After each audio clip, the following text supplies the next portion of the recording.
De las tantas cosas que uno narra generalmente en el ámbito policial se encuentra con situaciones extremas.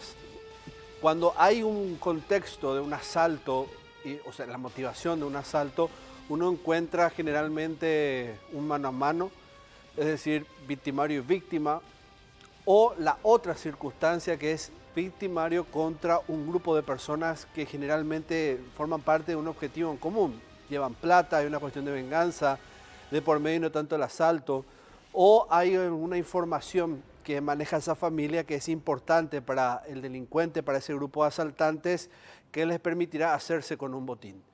Bueno, básicamente todos estos elementos es lo que conserva la historia que les voy a contar hoy. Y nos lleva al año 2010, a la primera semana de marzo de ese año.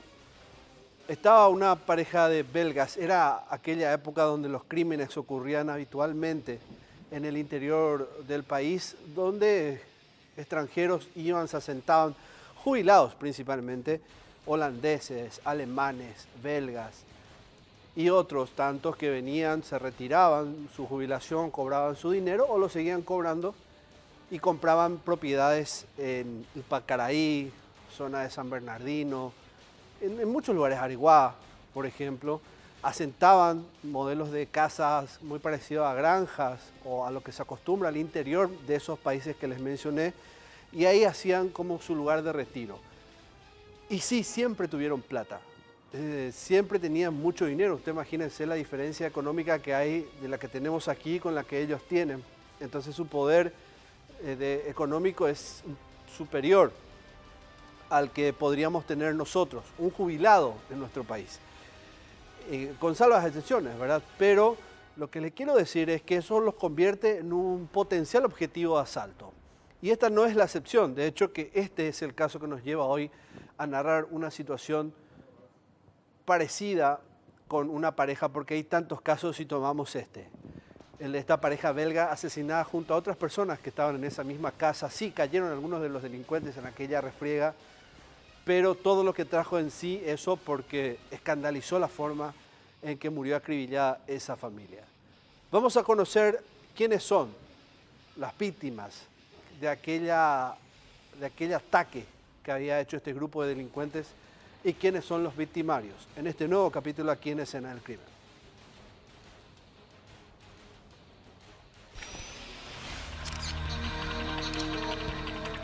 Perfiles. Víctimas. Nombre: Jacques-Pierre Frédéric Graulus. Edad: 66 años. Nacionalidad: belga. Domicilio: Compañía Teyugui, Piribebui. Profesión: navegante de ultramar, jubilado. El hombre fue asesinado junto a su mujer en medio de un frustrado asalto en el que murió también uno de los delincuentes. Nombre: Tolen Marcel Robert Henriette. Edad: 78 años. Nacionalidad: belga. Domicilio: Compañía Teyugui, Piribebui. Profesión: ama de casa. La mujer recibió 2 mortales tiros en la cabeza mientras cenaba en compañía de su marido. Nombre: Eliseo da Silva Jiménez. Edad: 36 años. Nacionalidad: paraguaya. Domicilio: Arroyos y Esteros. Fue asesinado a tiros en medio del asalto cuando la víctima respondió al ataque. Victimarios. Nombre: Julián Villar. Edad: 57 años. Nacionalidad: paraguaya. Domicilio: Barrio San Isidro, Lambaré. Considerado el cabecilla de la banda, fue detenido en su domicilio poco más de un mes después del hecho. Nombre: Cristian de los Santos Méndez Ramírez, alias Macaco. Edad: 28 años. Nacionalidad: paraguaya. En agosto pasado había escapado del juzgado durante una audiencia con un psicólogo forense y fue recapturado en octubre. Nombre: Derlis Salvador Espínola Moreno. Edad: 31 años. Nacionalidad: paraguaya. Domicilio: Barrio San José, Lambaré. Fue ajusticiado a tiros por su propio colega, Cristian de los Santos Méndez, días después del robo. Nombre: María Antonia Miranda. Edad: 45 años. Nacionalidad: paraguaya. Domicilio: Caacupé. Considerada informante del grupo delictivo, fue detenida en compañía de su marido, Samuel Aranda. Luego fueron liberados.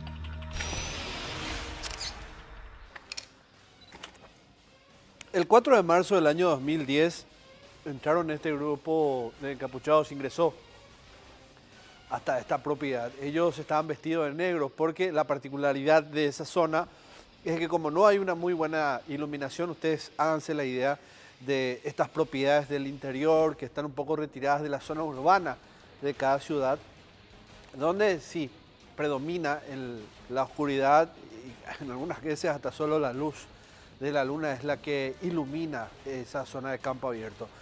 Más o menos conjuga esto la situación de aquel momento.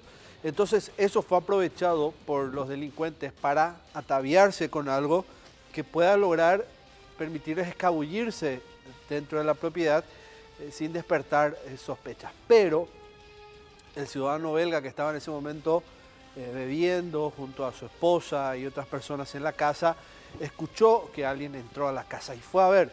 Él tenía un arma, era muy cuidadoso, tenía cierto temor de lo que pudiera llegar a pasar y sabía muy bien a qué se abstenía, porque el manejar plata para un hombre de primer mundo significa eso, el riesgo de que alguien se entere o que simplemente haga la presunción de que como es extranjero va a tener sí o sí dinero, una muy buena cantidad.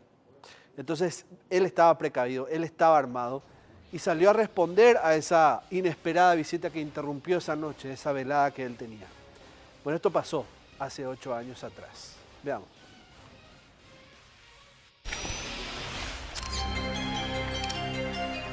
¿Qué pasó?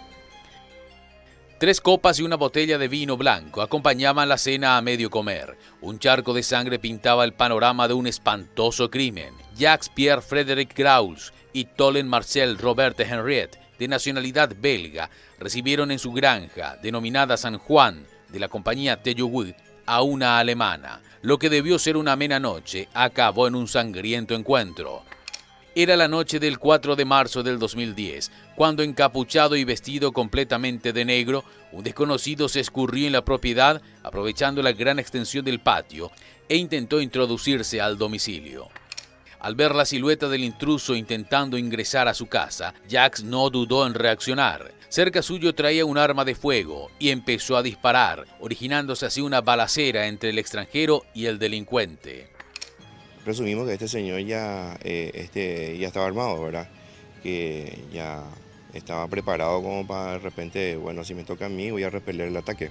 Es por eso que él estaba ya en ese momento armado, ¿verdad?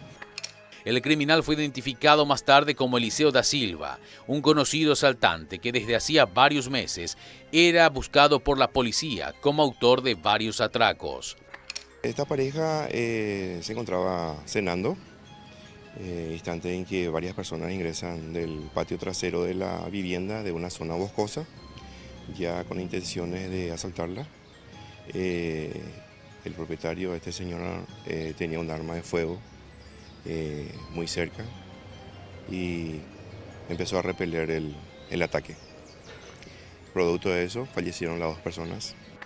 En medio de la refriega, el asaltante fue baleado varias veces por su víctima. Sin embargo, desde el piso, él continuó disparando y acertó el cuerpo de Jack 5 veces.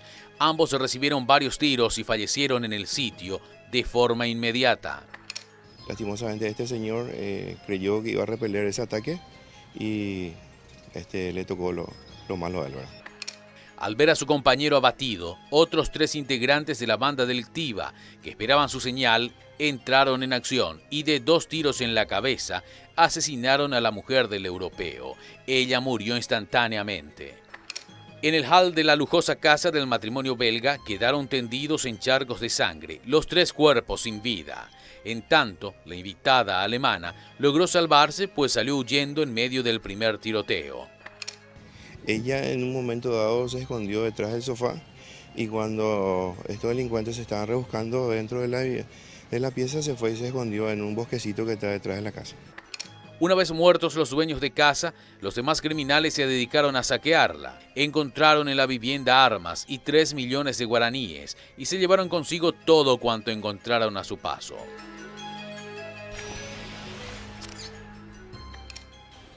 El terrible caso desnudó algunas falencias en cuanto a la forma en que se manejaban estas personas, porque ustedes saben, por nacionalidad, la cultura misma eran eran familias que se mantenían con cierto hermetismo a la hora de hablar, de abrirse, de comentar un poco sobre sus vidas, las circunstancias que envolvían a su presencia, personas que mantenían cierto rigor en cuanto a su forma de convivir. No compartían mucho con personas de la zona, sí con ciertas y determinadas personas que se ganaban tal vez su confianza con el paso del tiempo, pero eso se contaba con los números. Ellos no eran la excepción, era una característica muy propia de este tipo de familias. Y tal vez eso en parte jugó en contra a la hora de alertar de esta situación a la pareja, porque ellos se encontraron, al menos él, este hombre que si bien reaccionó en aquel momento, ya se encontró con la embestida de los delincuentes en aquel momento. Ya no le quedó mucho que hacer y lastimosamente falleció a consecuencia el primero de los disparos mortales que dio él también abatido en aquel entonces jefe del grupo, o al menos de los que se creía que ocupaba un lugar considerablemente importante en la estructura criminal.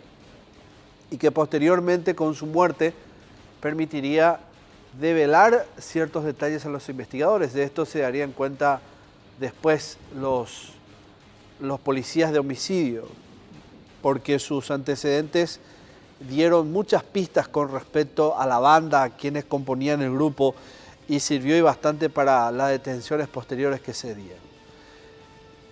Y retomando este hecho en particular, les decía que tal vez ese misterio que envolvía a la familia provocó que ellos no consiguieran un auxilio rápido en aquel momento. Las heridas eran tan graves, ustedes ya escucharon lo que pasó en aquel instante con una de las personas, con dos de ellas, porque fallecieron ahí prácticamente al instante. Y las muertes fueron brutales porque se abrió una balacera, un fuego cruzado, al menos del primero que cayó, y la mujer, la esposa, que luego fallece a consecuencia de disparos certeros en la cabeza. Realmente criminales que no dudaron en asesinar a esta pareja. Ellos iban en busca de un objetivo y era plata. Era dinero que esa pareja de extranjeros trajo de su país como parte de su jubilación y los ahorros que tenía, además de ese cobro de dinero que hacían de vez en cuando, la pensión que tenían y que se constituía en un importante caudal de dinero y también generaba la codicia de muchos grupos delictivos en aquel momento. Porque un tiempo a esta parte, esa ola de asaltos y de crímenes hacia ciudadanos extranjeros afincados en nuestro país como parte de un retiro de su vida laboral, terminó. En parte porque la policía desalentó y también en parte porque ya no era un negocio para los delincuentes continuar con ese tipo de situaciones. Habría una desventaja en aquel entonces cometer este tipo de atracos y ese tipo de grupos comenzó a mutar a otra cosa, a los asaltos a cajeros que les eran más redituables y también los asaltos a entes financieros, cooperativas y comercios que les era más efectivo a la hora de sacar dinero, porque descubrieron en parte que estas parejas de extranjeros tampoco era gente tonta. Tenía su forma de guardar su dinero, de custodiarlo y no dejar tanto a la vista, porque en sí, si uno de estos asaltos se daba con tanta facilidad y se obtenía el botín, también era muy riesgoso para el resto de aquellos extranjeros que venían al país. Es decir, sabían muy bien también lo que estaban haciendo y qué papel jugaban en Paraguay en su momento. Heridas que Alan nos demuestra la violencia, como les decía, con que atacaron estos hombres, que entraron como muy bien pertrechos y también con una coordinación que desmanteló en aquel momento una banda profesional, o sea, que permitió revelar una banda con mucha preparación, con el uso de armas de fuego y la forma de desplegarse dentro de la propiedad. Porque el primero en ir a romper o a irrumpir la tranquilidad de la casa estaba custodiado por otros tres que esperaban la voz de alerta para poder ingresar. Y justamente fueron esos tres los que después acabaron con la vida de la esposa de este hombre. Vamos a ver los detalles forenses de qué y cómo mataron a estas personas.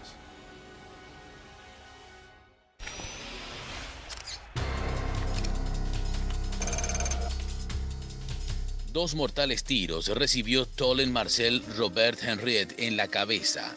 Según el informe forense, la mujer murió a causa de un shock hipovolémico por herida de arma de fuego. Asimismo, las otras 2 víctimas del mortal episodio, Jacques-Pierre Frédéric Graus y Eliseo da Silva Jiménez, recibieron en total 5 impactos de bala cada uno en varias partes del cuerpo. El primero de ellos recibió los disparos mayormente en el tórax y el abdomen, 4 con orificio de entrada y salida, mientras uno de los disparos quedó en su cuerpo. El delincuente, por su parte, también recibió los disparos en la misma zona, todos con orificio de entrada y salida. En ambos casos se determinó como causa de muerte shock hipovolémico por múltiples heridas de arma de fuego, según el informe forense de la época. Más tarde, después de tener detalles del asesinato de estas personas, alguien tuvo que haber desarrollado un trabajo de información de estos ciudadanos que estaban en el país, de estos extranjeros. O sea que estos delincuentes no se iban a lanzar a un atraco sin saber con detalle y con precisión qué es lo que iban a buscar. Alguien tuvo que haberles contado, no puede ser, o sea, no cabe en la cabeza dentro del mundo criminal que un grupo con personas que ya tienen experiencias en asaltos, en robos, que en su momento ya fallaron, que se aventuren a ir a buscar por la simple suposición de que como son extranjeros, sí o sí tienen que tener plata. O sea, eso no cabía, tenían que ser precavidos. Y alguien les dio detalles de qué fue exactamente lo que había en la casa.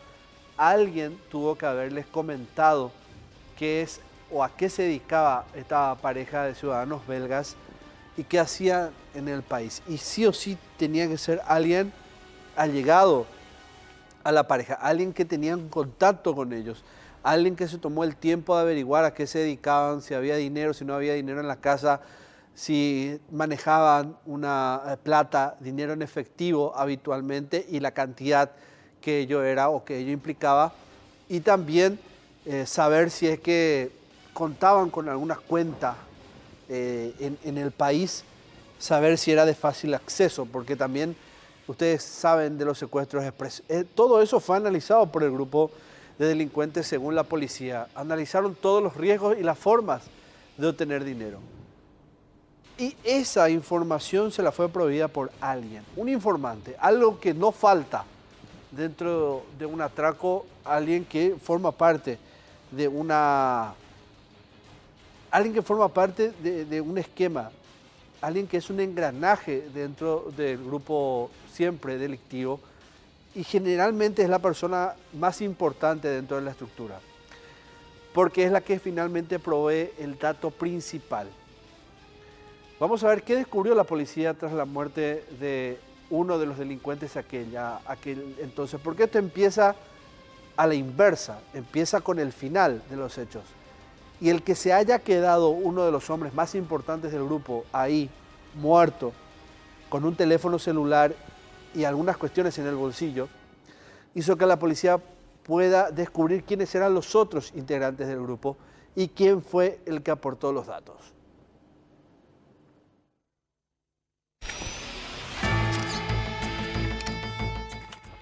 Dieron con la informante.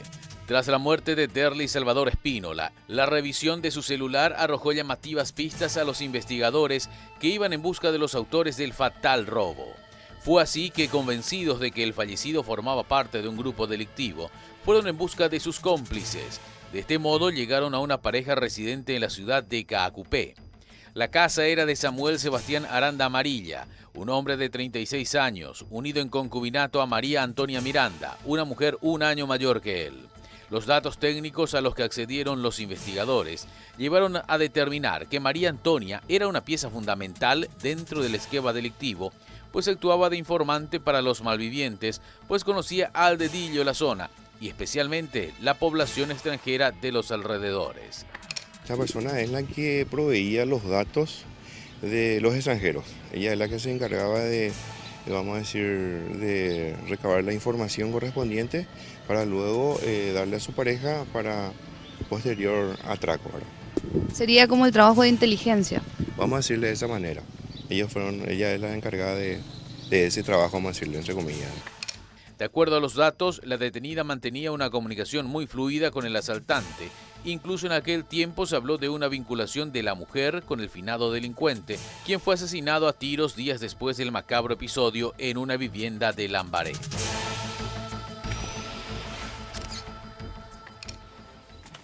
Parte de esta historia entonces llega a la situación de haber identificado al informante.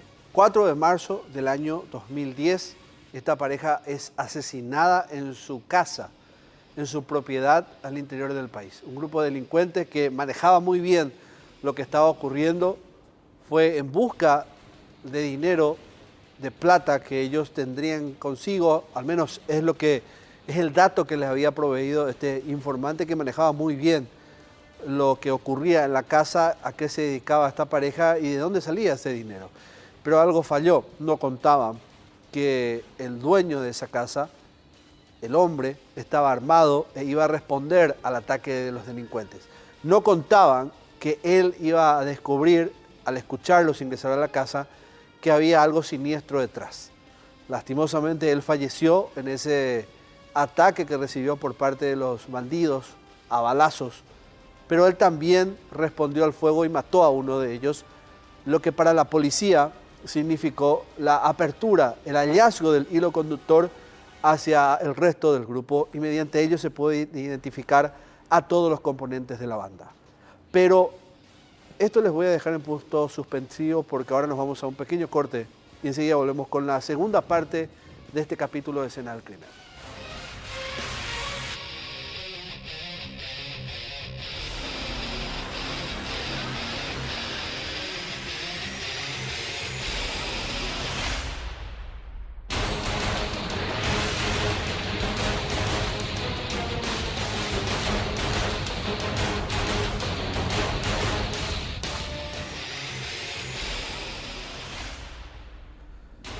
Jacques-Pierre Frédéric Graulx, de 66 años. Tolen Marcel Robert, de 78 años, su esposa. Eliseo da Silva Jiménez. Él estaba con las víctimas cuando había ocurrido todo. Estoy leyendo a quienes este grupo de delincuentes había asesinado el 4 de marzo del año 2010.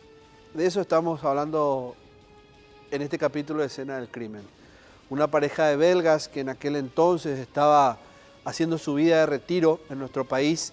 Ya hacía un par de años que se habían asentado en el país formalmente, producto del retiro que ambos tenían a nivel jubilatorio en sus países y que les trajo buscando ese ambiente de paz, de tranquilidad, salir un poco del ruido del viejo continente y venir a vivir, a asentarse en el interior del país buscando un poco eso que tiene también nuestro país, la paz y la tranquilidad, pero al parecer hasta cierto punto. Porque alguien proveyó de datos a un grupo de delincuentes para que estos se organicen y cometan un atraco con el objetivo de sacarles dinero. Y este grupo estaba compuesto por personas de un considerable riesgo, porque tenían antecedentes ya varios por asaltos, por atracos. Es decir, eran, como gusta decir a muchos agentes policiales, profesionales, delincuentes profesionales.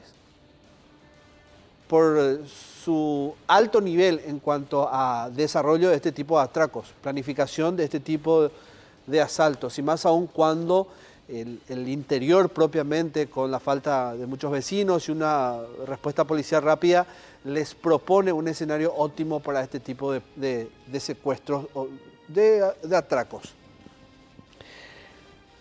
Pero aquel entonces el grupo no contaba con que Jacques iba a responder al fuego, iba a responder al asalto, porque él escuchó que alguien entró a la casa y fue a ver armado qué es lo que ocurría. Y con el arma que tenía, respondió disparando hacia ese hombre, a esa silueta, porque estaba encapuchado y vestido de negro. Comenzó a disparar, pero lastimosamente él fue abatido porque el delincuente respondió. El delincuente también murió en ese entonces porque recibió varios impactos de bala y quedó tendido ahí agonizando y después falleció. Ese cuerpo consigo dejó muchas evidencias que a la policía le sirvió para identificar a los delincuentes, a más del informante que proveyó los datos. Un teléfono celular, por ejemplo, fue una pista clave para que la policía pueda establecer contactos. Y eso es lo que vamos a ver ahora, cómo estaba compuesto este grupo de delincuentes y cómo la policía va descubriendo de quiénes se trata.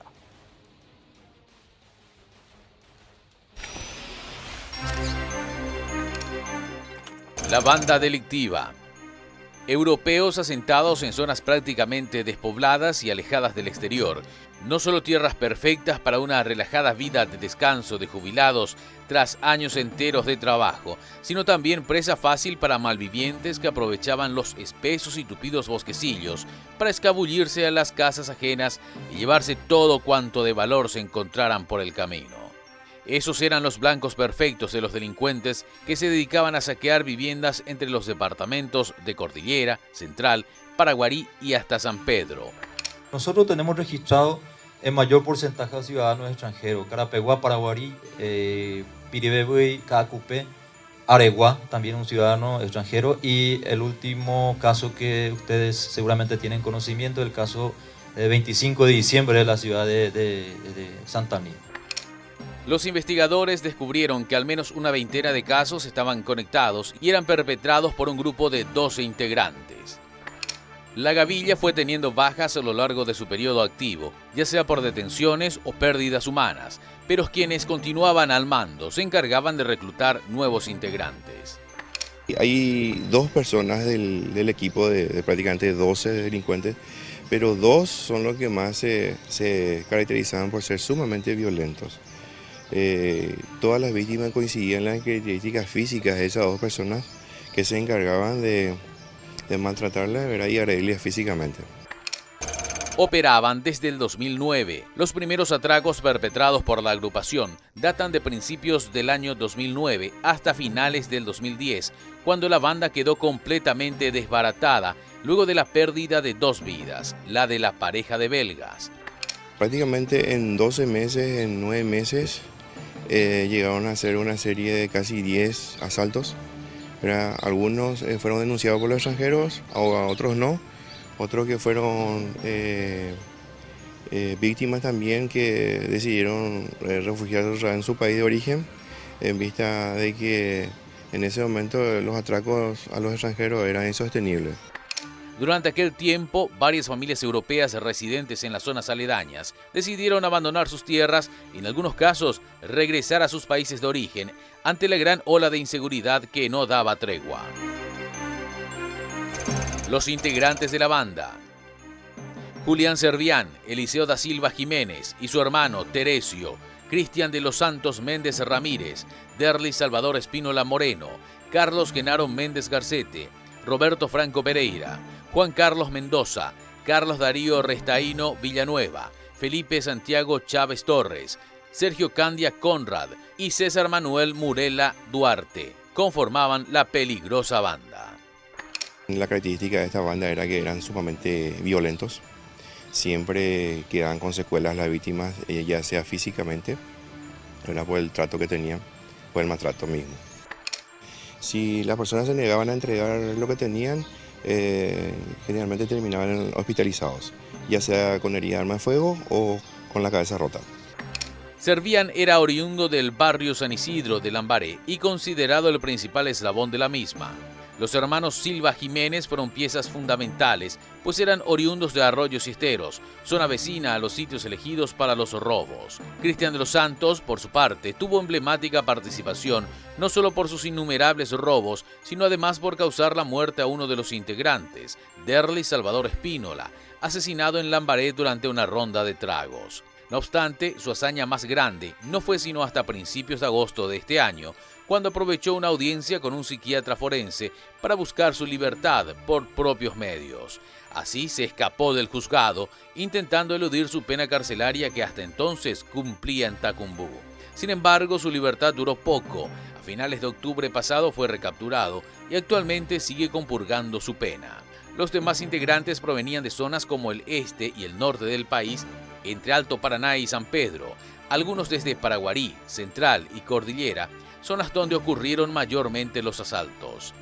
Llegamos a concluir la investigación gracias al análisis técnico que realizamos de los teléfonos celulares.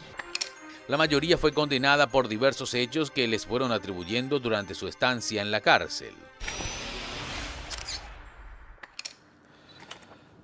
Bueno, parte a parte, este episodio iba tomando cuerpo, digamos, en la composición de la investigación. Es decir, que con el hallazgo del teléfono en el cuerpo o por el cuerpo de uno de los integrantes del grupo, la policía como que comienza a tomarle el hilo a descubrir quiénes eran parte de este grupo. Pero algo bastante confuso ocurrió el 18 de mayo de ese mismo año en Lambaré, en la ciudad de Lambaré, porque dos integrantes de este mismo grupo discuten y terminan en muerte.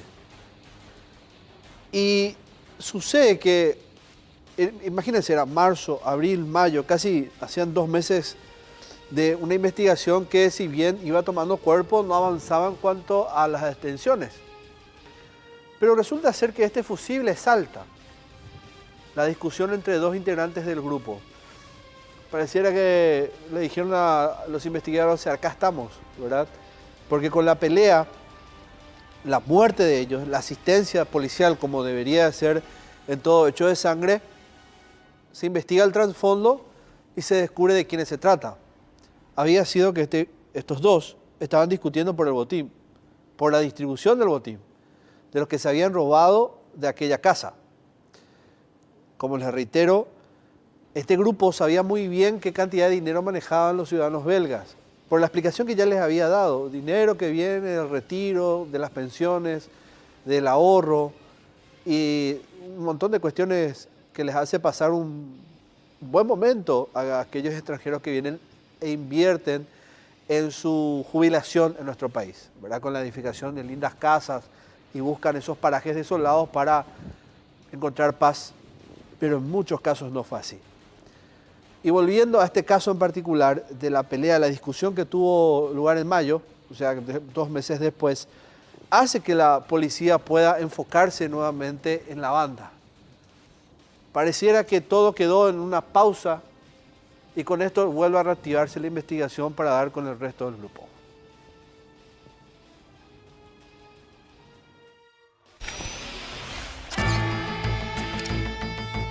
Asesinado por su colega.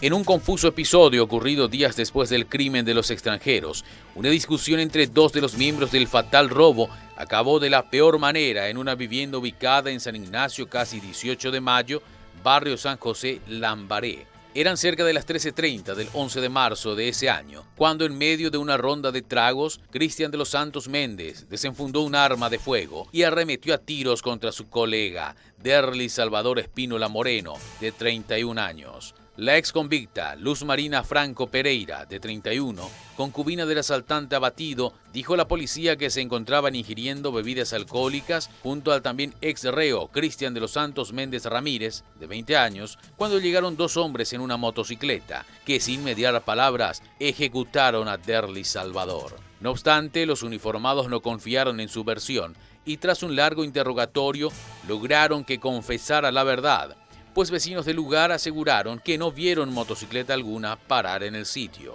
En la casa encontraron numerosas vainillas hervidas y un improvisado stand de práctica de tiros. Bueno, el stand de tiro que también nos dice un poco el alto nivel en que se preparaba este grupo, ¿verdad? No, como les había dicho en un principio, no eran improvisados en lo absoluto y tenían plena certeza de lo que estaban haciendo.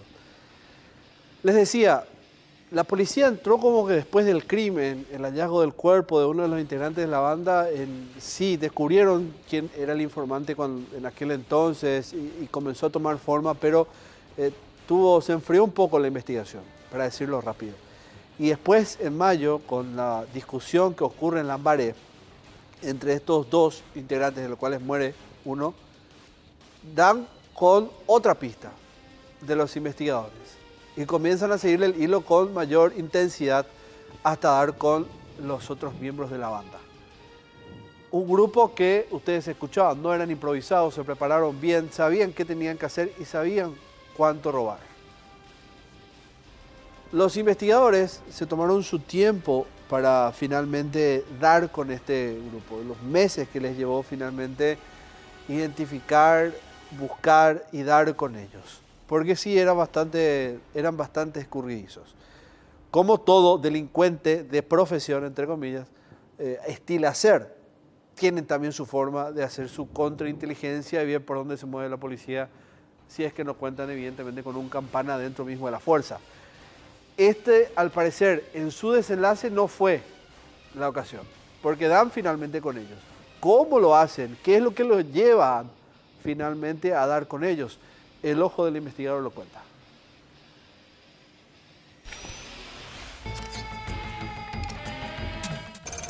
La investigación. La ciudadana alemana que se encontraba en la casa de la pareja en el momento del atraco fue clave para la plena identificación de los autores. Había una invitada de la pareja esa noche, una alemana. ¿Esa persona también fue importante para la investigación? Muy importante porque ella se escondió, ¿verdad? Por suerte, estos delincuentes no llegaron a descubrirle en su escondite dentro de la casa, ¿verdad? Pero sí aportó un montón de datos, ¿verdad? Ya sea características físicas y otros elementos que sirvieron después en la investigación. Muerto aportó datos. Al confirmarse la identidad del fallecido, la policía se abrió paso a varios datos que fueron elementales para la resolución del caso, pues el hombre y su banda ya eran buscados desde hacía un buen tiempo. Esa noche cayó abatido uno. Sirvió mucho eso para la investigación porque tuvimos todos sus contactos a través de su identificación. Teníamos identikit y teníamos los datos técnicos que fueron reputables en el juicio. En la zona central, en la zona de Cordillera y en la zona de Paraguarí. Tuvimos que tener varios frentes de investigadores, ya que este grupo era muy numeroso.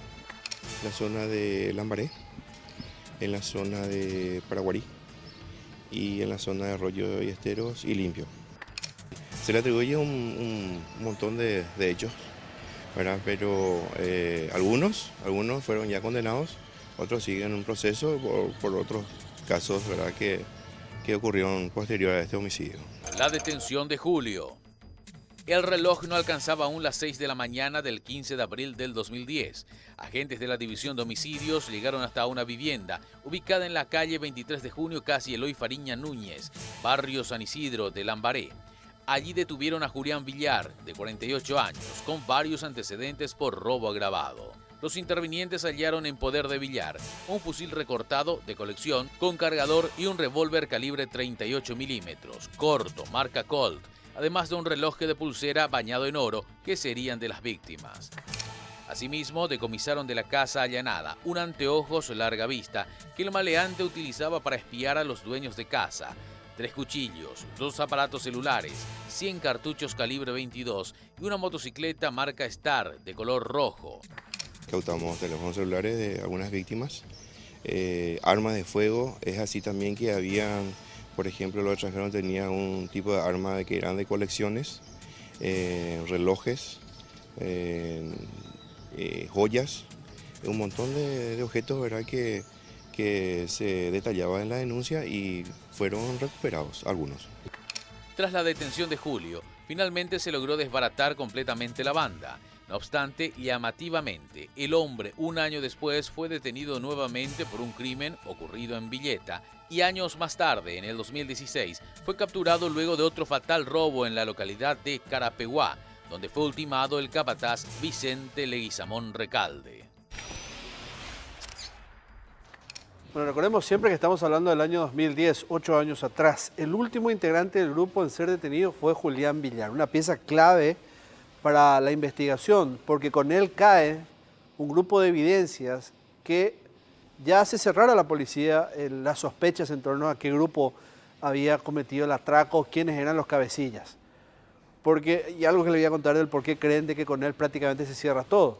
Vamos a ver de qué evidencias estoy hablando, porque se encuentran algunos objetos de valor que le fue robada a la familia, a la pareja de Belga, y también armas que habían sido utilizadas por los delincuentes en aquel momento. Todo esto, como les decía, en poder de los delincuentes. Evidencia que fue bastante importante para el desarrollo de la investigación. Estamos hablando de armas, ya sea de objetos de colección, como ya van a ver, como también las armas blancas que fueron utilizadas por los delincuentes. Veamos primero el binocular que utilizaron, que es una evidencia que encuentran en el poder de Villar, que fue utilizada para vigilar a la pareja, ¿no? Este es el binocular que encuentran entonces en poder de Villar. Veamos la siguiente evidencia que fue encontrada también tras su detención: armas blancas utilizadas por los victimarios, por los delincuentes. Porque no solo fueron con armas de fuego, sino que también con arma blanca. Y iban dispuestos a todo. La siguiente evidencia lo que nos muestra son armas de colección, ¿no? Arma que usted ve, ahora no les podría precisar qué tipo de arma es, pero, y de qué año me refiero, ¿no? Pero es un arma calibre 30-30 de entera colección, que fue encontrada en poder de él y que seguramente no lo pudo reducir aún por lo particular que es este tipo de armas, ¿no? También habían encontrado evidencias como las municiones que están ahí, se ve eso también en la composición de la foto, y una pistola corta, un revólver corto, mejor dicho, de calibre corto, sería un 32, por lo que se puede ver al menos, o un 22 a simple vista. Y también hay un reloj como parte de la evidencia, y lo van a ver, que es de la víctima, ¿no? Esto pertenecía a Jakes, el hombre que es asesinado, el primero en caer de las víctimas tras dispararse, tras batirse a duelo con uno de los delincuentes. Pese a todo esto que se encontró, Villar había declarado ser inocente de este asalto con derivación fatal, este atroz atraco que terminó de la peor forma, una noche sangrienta en aquel entonces. Lo particular de todo esto es que Villar había hecho una huelga de hambre por varios días en el penal de varones de Tacumbú, a consecuencia de declararse inocente de este hecho. Lo llamativo de todo esto es que la policía en aquel entonces dijo que con la detención de Villar, casualmente muchos de los atracos en la zona central e interior del país, y no le estoy exagerando cuando le digo casi todos, por no decir todos, pararon. En lo absoluto, dejaron de haber denuncias prácticamente de asalto por un buen tiempo tras la detención de Villar. ¿Será que él era parte de esa organización que se movía constantemente haciendo asaltos a personas en el interior, principalmente en el interior del país? Vamos a un último corte en Escena del Crimen y enseguida volvemos con la resolución de este caso.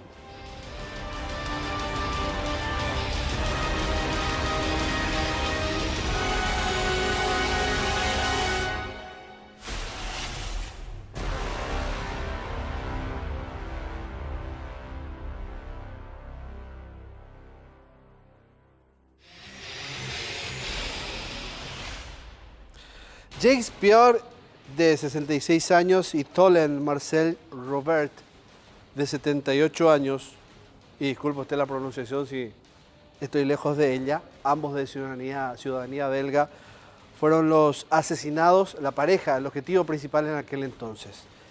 Y Eliseo da Silva Jiménez, de 36 años, que fue asesinado a tiros también en medio de toda esta situación, fueron víctimas en aquel entonces, y un integrante de la banda también cayó en aquella refriega. Me estoy refiriendo a este hecho que ocurrió en marzo del año 2010, donde un grupo de delincuentes ingresó hasta una vivienda de una pareja de extranjeros para hacerse de plata, movidos ellos por una información de alguien que conocía a estos ciudadanos y que ya manejaba su itinerario. Llegan hasta ahí, intentan cometer el asalto, el robo, Pero termina esto con primero un enfrentamiento a balazos entre Jace, el dueño de la casa, y uno de los delincuentes, que muere, por cierto, en aquella refriega. Y después, al fallecer este hombre, el extranjero, matan a su esposa y a este tercer hombre, o a esta tercera persona. Y ahí sacan todo lo que pueden de la casa. Y fíjense ustedes qué cantidad de personas integraban el grupo. Julián Servián, Eliseo da Silva Jiménez, su hermano Teresio Cristian de los Santos Méndez Ramírez, Lerly Salvador Espínola Moreno, Carlos Genaro Méndez Garcete, Roberto Franco Pereira, Juan Carlos Mendoza, Carlos Darío Restaino Villanueva, Felipe Santiago Chávez Torres, Sergio Candia Conrad y César Murela Duarte. Me parecía un equipo de fútbol. Y todos ellos eran parte del grupo, pero por este atraco es solo condenado Cristian de los Santos. El resto sí recibieron condenas, pero por otros hechos, porque como les decía, era un grupo de asaltantes profesionales que ya venían de una foja delictiva bastante amplia de años anteriores.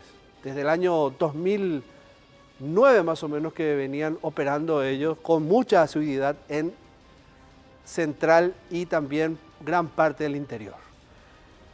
Y así quizás no se haya hecho justicia del todo, pero sí al menos el grupo quedó desbaratado y con ello mermó y bastante los atracos a ciudadanos extranjeros en el interior del país. Situación que sacudió y bastante al país por mucho tiempo.